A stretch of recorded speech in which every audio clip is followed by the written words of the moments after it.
मुख्यमंत्री का दूसरा गृह नगर माने जाने वाले चौक के दिग्विजयनाथ इंटरमीडिएट कॉलेज की एक बच्ची ने आज महाराजगंज महोत्सव में उस वक्त चार चांद लगा दिए जब इस बच्ची ने शास्त्रीय संगीत पर नृत्य प्रस्तुत किया।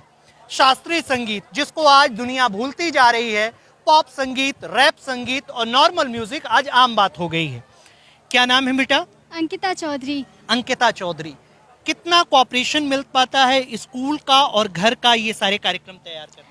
कार्यक्रम तैयार करने में तो उतना टाइम मिलता नहीं है, बट निकालना पड़ता है। और हमें थोड़ी डांसिंग टीचर नहीं मिलते, जो भी है तो हम खुद ही करते हैं, लेकिन स्कूल की तरफ से हमें बहुत सपोर्ट मिलता है। परिवार की तरफ से सपोर्ट नहीं मिल पाता? परिवार की तरफ से भी हमें सपोर्ट बहुत ज़्यादा मिलता है। अपने पेरेंट्स की वजह से ही मैं यहाँ तक आई हूँ और इस प्रोग्राम में पार्टिसिपेट की हूँ, क्योंकि मेरे पापा और मम्मी दोनों इस बात से बहुत खुश रहते हैं।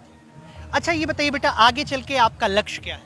मुझे आगे चल के क्लासिकल डांसर का मतलब टीचर बनना है और मुझे मेडल भी चाहिए इस चीज़। टीचर बनना चाहती हैं? हाँ, डांसिंग टीचर, मैं क्लासिकल टीचर बनना चाहती हूँ।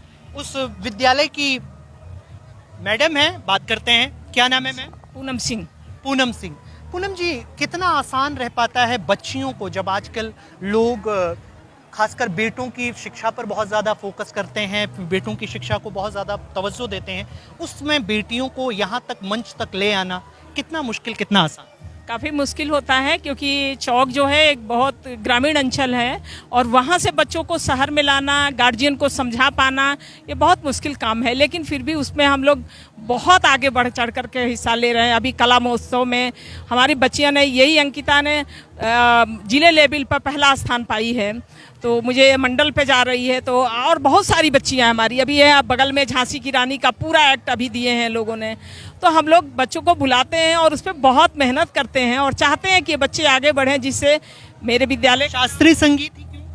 इसलिए कि हमारी शास्त्रीय संगीत जो है, हमारी पुरानी पद्धति एक ऐसी संगीत है जिसको आज के युग में इतना पॉप और हिप हॉप का उसमें चल रहा है ज़माना, जिसमें हम चाहते हैं कि हमारा वो पुराना कल्चर, हमारी वो संस्कृति जो जीवित करना चाहते हैं। और इसीलिए हमने जो है शास्त्रीय संगीत पे बहुत फोकस, और इस बच्ची ने उस शास्त्रीय संगीत पे हमारा बहुत जो हमने मार्गदर्शन दिया, तो उसमें इसने बहुत आगे बढ़ चढ़ करके काम भी किया।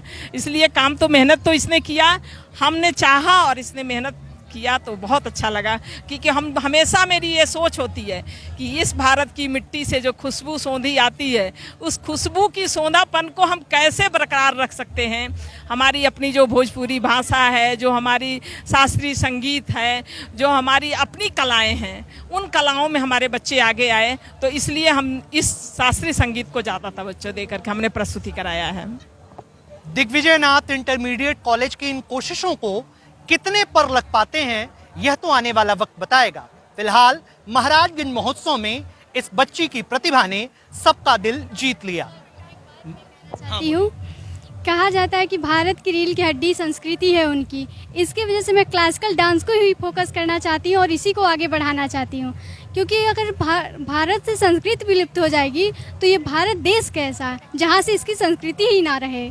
इसकी वजह से मैं चाहूँगी हर किसी को, जो भी उन्हें करना है वो करे, लेकिन अपनी संस्कृति को जारी रखे हमेशा। अंकिता का अपनी संस्कृति के प्रति प्रेम और दिग्विजयनाथ इंटरमीडिएट कॉलेज के इन प्रयासों को कितना बल मिल पाता है महाराजगंज महोत्सव से, यह तो आने वाला वक्त बताएगा। फिलहाल महोत्सव से अंकित मणि त्रिपाठी, यूपी टीवी समाचार।